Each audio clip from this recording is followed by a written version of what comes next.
became a team on their journey to Option C, and they produced and directed the award-winning documentary, Create Option C, My Journey with Cancer. And Option C is exactly what Lourdes and Chris are going to be talking about in today's opening keynote, so please give it up for Lourdes and Chris.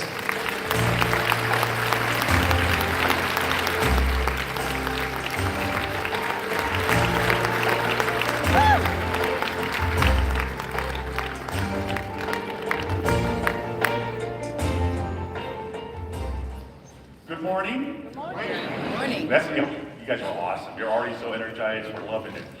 We are super excited. You can't even imagine. My body is just going crazy. Excited to be here with like-minded folks and understanding what it means to be here and to what it means to be a difference in the world. This is my husband, Chris, as he was saying. This is my husband, Chris, who is a writer, director, producer, and a published author. This is my wife, Lourdes. Lourdes is an actress. She's a writer, she's a producer, she's a director, she's a healthcare advocate, she's the love of my life, she's my soulmate, she's also a superwoman on the weekends. We are here to share a story.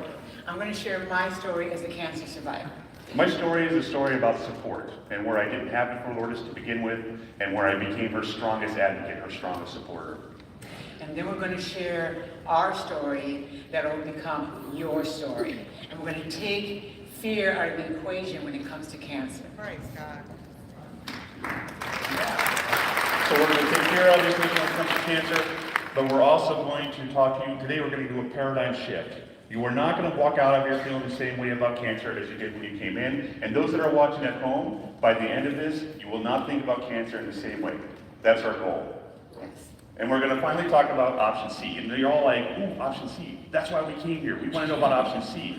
I promise you, we're going to get to Option C. Some of you out there are thinking, C must mean cancer. It doesn't. So I'm just going to ruin that right now. It doesn't. But we're going to get to it, I promise. Yes.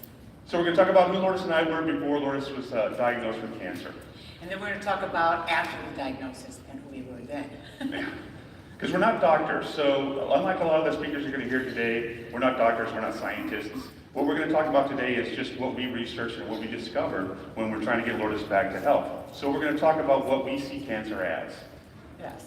Because we may not be doctors, but you don't have to be a doctor to go on and learn yourself and educate yourself on what is cancer. So we're going to go into that before I jump on. And we're also going to discuss how cancer happens. Yes, and once we know how cancer happens, and you understand it, it actually removes the fear out of cancer. So then we're also going to discuss Option C, which is something that we're strong advocates for. We're actually going to get to what it is, I promise. And how it relates to health. We're going to talk about how it's life-altering for those who choose it. Yes, and for those who do choose it, how it creates a more powerful and thriving life in all aspects of your life.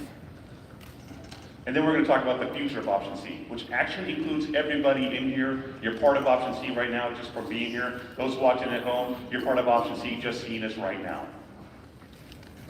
So who was Lourdes before cancer? She was an up-and-coming actress. She was going to be the next big A-list actress.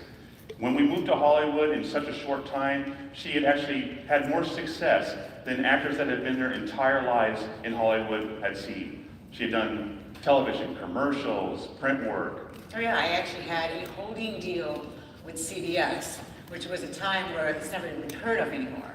So here I had a holding deal, things were going great. I was actually on the ballot to be considered to be a nominee for an Emmy Award on my role as Anna Rodriguez on Without a Trace. I mean, I was hosting a TV show. Life was really good. Life was great. And then Lourdes got cast to be the star in a movie that was a vampire movie, and it had a lot of night shoots, and she was the vampire queen. It was very cool. And it was on set that she discovered something. Yes, and it was on set that I had to change to a different outfit, but I had to wash up because I was done doing a few kills. And in that is where I saw this never seen before lump on my breast that was about as big as a golf ball. So that's when things started to shift for us. But before we get into that, we need to discuss who Lourdes and I were before Lourdes got cancer. That's us when we met. I had long hair then. I'm not ashamed of it. I'm not proud of it. It's just something that was so.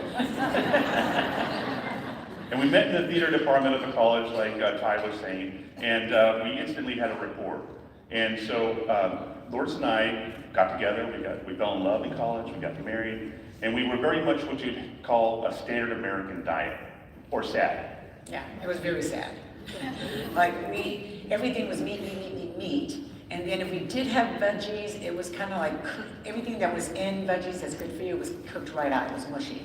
So we had a little bit of mushy veggies. Yep. And then for me, I had the sweet tooth. For breakfast, lunch, dinner, snacks, it was sandwich ice creams, brownies with ice cream on top, Kit Kats, Snickers, like it was just sugar. In fact, anytime we went out to eat, while he had his meat and potatoes, I looked for the picture that looked with the caramel and all the good stuff on it, and I'm like, that's my dinner. And that's how I ate. And I didn't think it was a big deal because I'm like, I don't gain weight, so I'm fine. Yeah, she was one of those people that you would feed because she ate whatever she wanted and she never gained weight. And the other thing that